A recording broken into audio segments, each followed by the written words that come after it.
Okay, Neil, you okay? Hello. Hello. We have got a guest in the studio. It's our first guest for this year. This is Sharon the Rebel, as I know her. Thank you. Nice to be here. Yes, we worked together on Talk Beliefs before in the early days. We commented on some Jehovah's Witnesses books. We went along to an Alpha course and recorded that. We also went to a Christian Science talk, lecture, whatever you call it, about how they're able to heal themselves through prayer. Yes, it was about they're practitioners, aren't they? Practitioners, they're called. Yes, it's sort of like in-house prayer doctors or something. And we weren't too convinced. If you chop your finger off, don't go to A&E, just call a practitioner and they'll come and heal it. And the next day it will go back. Because all these people know someone in Africa who has had a limb come back. They can never name anyone in the UK or Europe, or they all know someone in Africa who's had a limb grow back. Yeah. So we are going to catch up with you, Sharon, in a while, and we're going to talk about the charity Changing Faces. First of all, we are going to mention a few things. We mentioned the Talk Belief Pinterest and Instagram last week, and that's starting to get some followers on that, so we're very pleased about that. And what I didn't mention last week is we also have Evolution Soup, is what we're calling it, which is about the world of evolution, natural selection, and science. And there's a Pinterest and Instagram for that as well. It's already starting to do well, but we'd be very happy indeed if you could come along and follow that as well, because evolution is something that we have great support for, or as religious people would say, we believe in evolution. Yes, it's a belief system. Because it's a religion, yeah. Okay. And, people who follow Talk Beliefs might have noticed that my latest upload is some video of me at Speaker's Corner in London, which I did Sunday. Every Sunday, people come and speak on their soapboxes, usually about religion or politics or veganism or why the earth is flat, anything like that. And it gets quite noisy. And I went there yesterday with my camera. Antifa were there banging their drums, and the police were herding them along. And the usual religious loudmouths. Very interesting. And the theme that came out of that was femininity versus masculinity. So there were some feminists there. There were some people who hated feminists that were there, including the man from the Justice for Men and Boys party, who felt that men were being pretty much discriminated against by wicked feminists. Yeah, and let's be honest, there are a few cases where some dads are having trouble getting access to their kids, and the system isn't helping them. But on the whole, most of these gentlemen's problem, whether it be from religion or politics or whatever it is, it's because other people are getting the same rights as they have now. Other people are being brought up to have the same amount of rights they have. They perceive that as them losing rights, whereas all they're doing is losing privilege. Losing privilege. And they want to keep their privilege, and they don't like it. Yeah, equality is not something they're looking for, really. If they were on top of the pile for the longest time, and you get this in the especially the evangelical community as well, is like when suddenly you'll have, I don't know, perhaps women being able to speak in the church, or gays being allowed to marry in the church. They're like, wait a minute, we don't like this. Yeah, this isn't the privilege we had before. Yeah, somehow it's a problem to them. I mean, no one's actually saying you can't get married in your church. No one's saying anything. No one's taking anything away from them, but they don't like it. But it's an interesting video. It's worth a watch. Especially the Christian gentleman who stands up there being quite obnoxious. Yeah. Was that his wife standing next to him? There was a lady standing next to him keeping absolutely silent? I think it could have been his daughter. She looked quite a bit young. Well, could have been his wife. I don't know. But she was keeping absolutely silent. Absolutely silent. Spout his hate. She just stood aside and handed him books and murmured little prayers. So, anyway, give it a watch. Okay, well, we have one story this week before we get on to Changing Faces. Now, this comes from the Salt Lake Tribune. Mormon Church to celebrate end to ban on blacks entering the priesthood. On an otherwise unremarkable June day nearly 4 decades ago, the LDS Church, that's the Church of Jesus Christ of Latter-day Saints, also known as the Mormon Church, made a momentous declaration. It was opening its priesthood to all worthy males, ending a century-long ban on black men and boys being ordained, and on black women being allowed in Mormon temples. That June 8, 1978 change was a divine revelation, top LDS leaders said at the time, which came after much prayer and meditation about the prohibition. Well, of course, we know it was actually about a lot of civil pressure and people calling them dicks, which actually caused this divine revelation. And the article goes on to say the church's governing first presidency said Monday that we'll host a celebration June 1st at the Conference Center in downtown Salt Lake City to mark the 40th anniversary of that revelatory change. Okay. Well, this is news to me that black women weren't actually allowed in the temples. I didn't actually know that. But I did know about the black men not being allowed to be ordained. Yeah.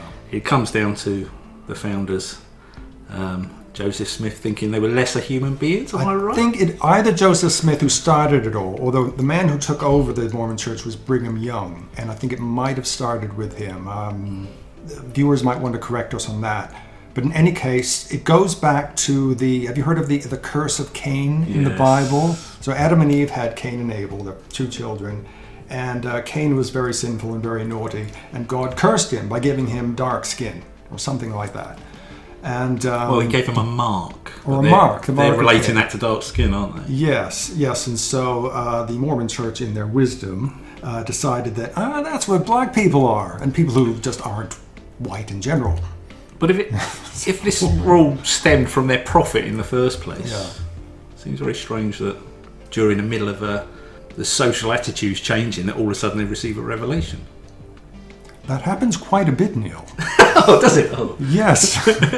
When things don't go well for a church and it looks like their members are going to drop away like flies, they get very convenient revelations. That's just the way God works, I suppose. So he's very progressive. Yeah, they apparently they used the curse of Cain to justify the racial restriction policy. And God puts a mark on Cain after he kills his brother Abel, who was the nice, good, godly brother. So, but it's interesting because I did bump into a black Mormon in the high street last year and had a chat with him about this, and he was completely unaware of it. Oh, the missionary, which was really interesting. And his white colleague next to him got quite angry with me that I was talking about this and was desperate to change the subject, and I wouldn't let him. And I think he was quite surprised. Do they actually teach these controversies in the missionary training schools? I doubt it. I just guess they teach whatever is current teachings. Yeah, I guess they don't want them to know on any level. I think it's always important for people to know about the past. I mean, if you're looking, it's important that everyone goes to Auschwitz, for example, and Birkenau to see what happened there. It's important people learn what the British Empire actually did and the genocides of the British Empire. So we have a basis of knowledge to work from when we're making decisions. Unfortunately, it's not just the church that hides all these things. There's many people don't want us to know about these things. The Mormon Church has changed its stance against black people, but the discrimination against gays still goes on. And we know that gay conversion therapy was reported in the great Mormon University, Brigham Young University. They had a lot of support for Proposition 8 a few years ago. They gave massive amount of money to that. And just recently, I don't know why they did this, because it's really harmed them, they declared that children of same-sex couples within the church could not be baptized. Wow. And they're wondering why people are falling away from there. It'll only be a matter of time before there's another revelation from God. Yes, exactly. Our next revelation is... There's one brewing right now somewhere. Yeah. Okay. So, that's pretty much it as far as news at the moment, because we want to devote the rest of the show to Sharon, who is going to talk about the Changing Faces charity. Is a UK charity, isn't that right, Sharon? Yes, I am. I'm fairly new to it. I've only been going there for probably maybe 2 years. I've known about it for a long, long time. Probably known about it since I was a kid, because my mum was she did all the research into it, but I resisted for years and years, and what do I want to go and see people who are like me for? I'm just not. It didn't interest me at the time. And I looked into it and I thought, well, maybe I should go along and see, because I was having a bit of a tough time. I'd kind of... And this is for people who are born... For anyone. It's for looking people... differently, or have had some sort of a... if you've had... An accident. If you had a disfigurement, if you've got a skin condition, if you've got eczema, psoriasis... it doesn't necessarily have to be on your face. It can be anywhere. It can be anywhere on your body. Anywhere, that you that is kind of visible to you. And it just makes life difficult in some cases. People that have got, born with facial disfigurements, Treacher syndrome, things like that, and birthmarks, burns. It's all about inclusivity, to get you to come along and kind of feel comfortable being around people that. So this is a support organisation. It is, yeah. They provide counselling, they provide support groups, they do camouflage makeup as well, which is quite a big part for some people. There's people that have got, you would never know that people have got a birthmark. They go along and you can do camouflage makeup and they teach you how to apply it. They do all kinds of services, really. It's Do they run awareness projects just generally for the public as well, or is it? They did last year, because last year was their 25th anniversary, but it wasn't that widely publicised. So I kind of did adverts, to say, this is me, and this sort of thing affects many people in the public, quite a large percentage of the population, doesn't it? And it doesn't really get spoken about. No. And the thing is, you could be born with some sort of disfigurement or a skin condition, but something could happen to you as well. So this could actually happen to anyone. And then they would go from feeling totally confident to totally unconfident in a 24-hour period. Yeah, I mean, there's people that go who have, suffered burns, they've suffered facial scars.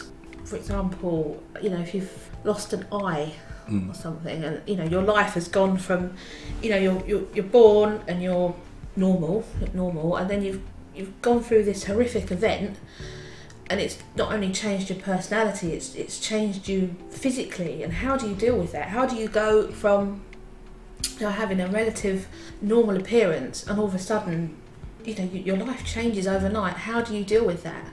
I do have some personal experience of that. When I was 16, 30 odd years ago, got a bit older than this, but I had quite a bad accident and 100 stitches in my face, and my scars were very prevalent for quite a number of years. I mean, they faded into the background now as I got older, and I don't even notice them anymore. But it did. It knocked my confidence hugely. Yeah. Made me a very shy because people will 20-year-old sort of thing, and people will ask questions. Yeah. So. Well, I don't know if it's any better now, but certainly when I was a kid, if you saw someone who looked different, it was I don't know. Just the surroundings. I was brought up in a little village, and that it was just like there was someone different. Or don't ask them anything. Don't talk to them. Don't. Yeah, it's weird. I can walk down Watford High Street, and everyone will stare. If I go to London and walk down Oxford Street, no one bats an eyelid. It's strange, isn't it? It's very strange. It's. I think progress always comes out of the cities, though, doesn't it? And takes its time to disseminate outwards. But you get a lot of kids will always ask. Kids will sort of look up and go, "What's that on your face?" And I don't mind. Yeah. You have to teach kids. Kids are inquisitive. They're going to ask questions because they don't know. Do you still get the reaction? Again, a long time ago, but it would have certainly been the case. Don't say anything. Don't ask. Yeah. I was walking down the street a couple of weeks ago, and these two young girls, and they were like, "Oh my God, look at that!" And I thought, just ask me. Yeah. I know it's. I look in the mirror and I don't look in the mirror and go, "Oh my God," because I'm used to it. Yeah. Do you have people who will say, "Excuse me, may I ask you about your birthmark?" Will they actually say that to you? Funny enough.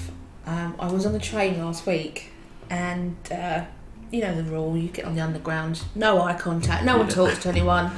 And this lady got on and she smiled at me. She comes sat next to me and she smiled at me. I'm sitting there with my headphones on. She tapped me on my knee.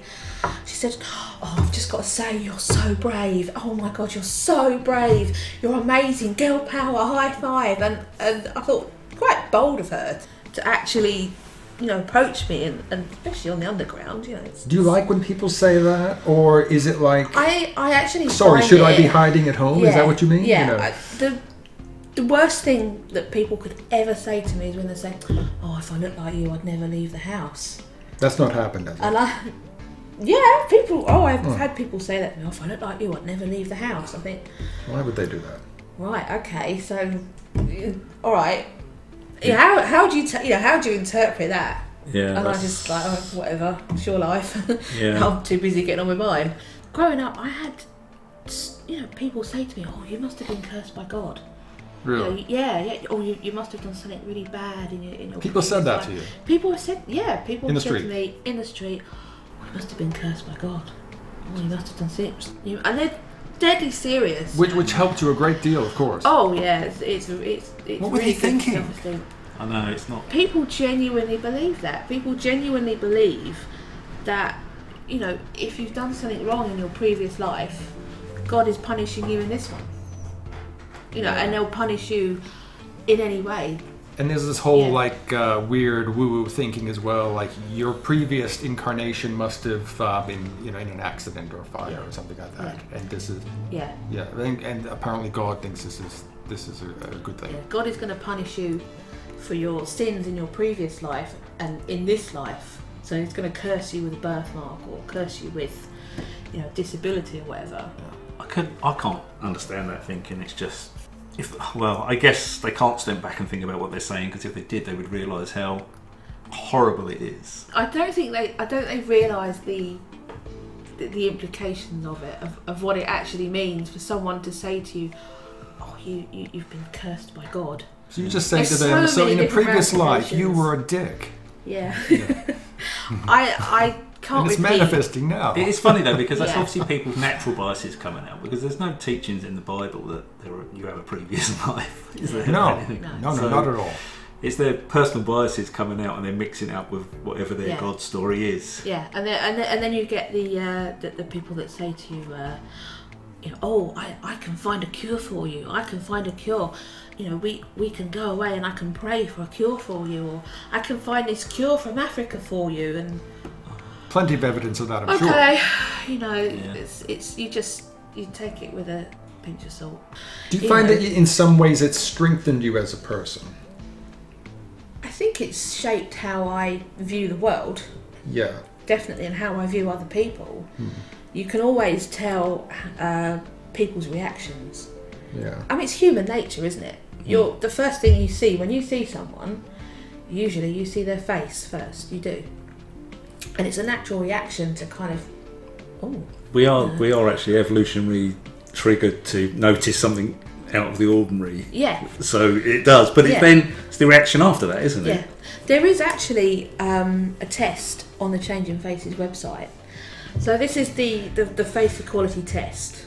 Right. And it's basically about how people hold, in their words, less favourable ideas about certain groups of people. So it's basically how you would first judge someone, how you would first interpret how they look.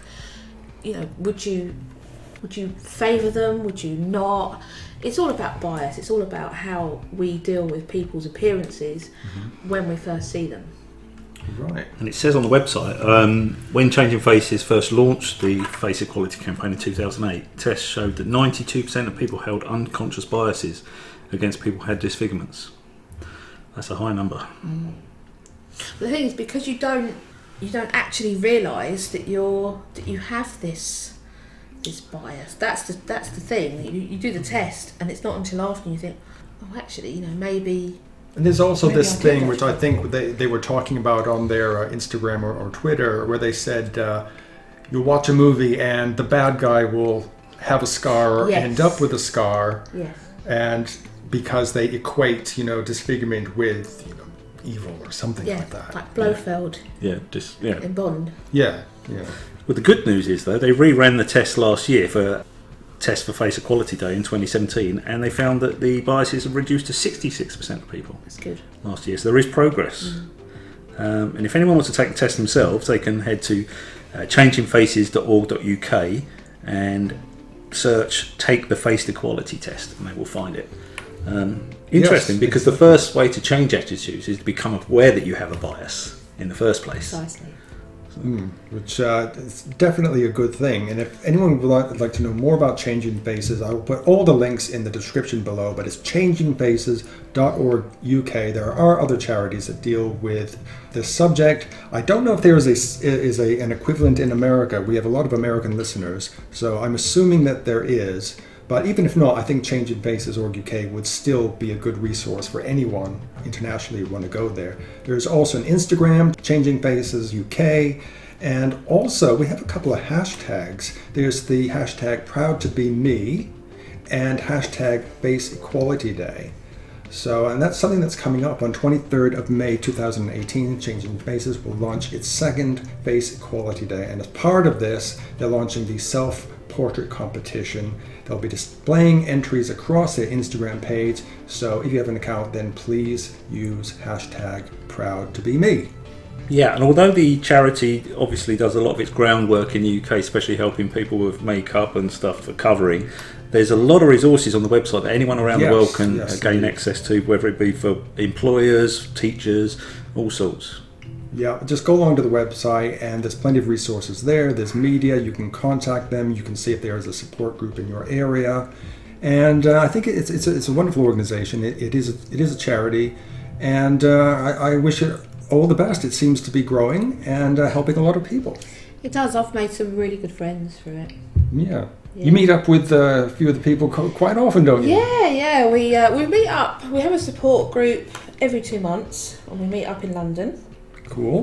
Because I think there are a few more offices around the country, and we meet up and we have food, have a cup of tea. Just a social more than anything else. It's more social than anything. That's the main aspect. I mean, we do sit there and talk about, while we're there, but most of it is, should we go down the pub now? Excellent. That's what we established on the first one. What are we going to do? Let's go to the pub. We know our priorities. Sounds like they're doing great work, and another day coming up soon, so... Tomorrow, actually. Tomorrow afternoon, tomorrow evening. Excellent. Right, so all that's left to do is to thank Sharon, or as I know her, Sharon the Rebel.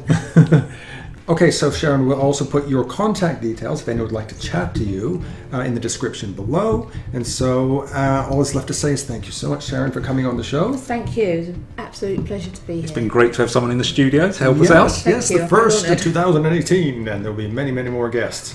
Okay, and I guess, Neil, it's over and out.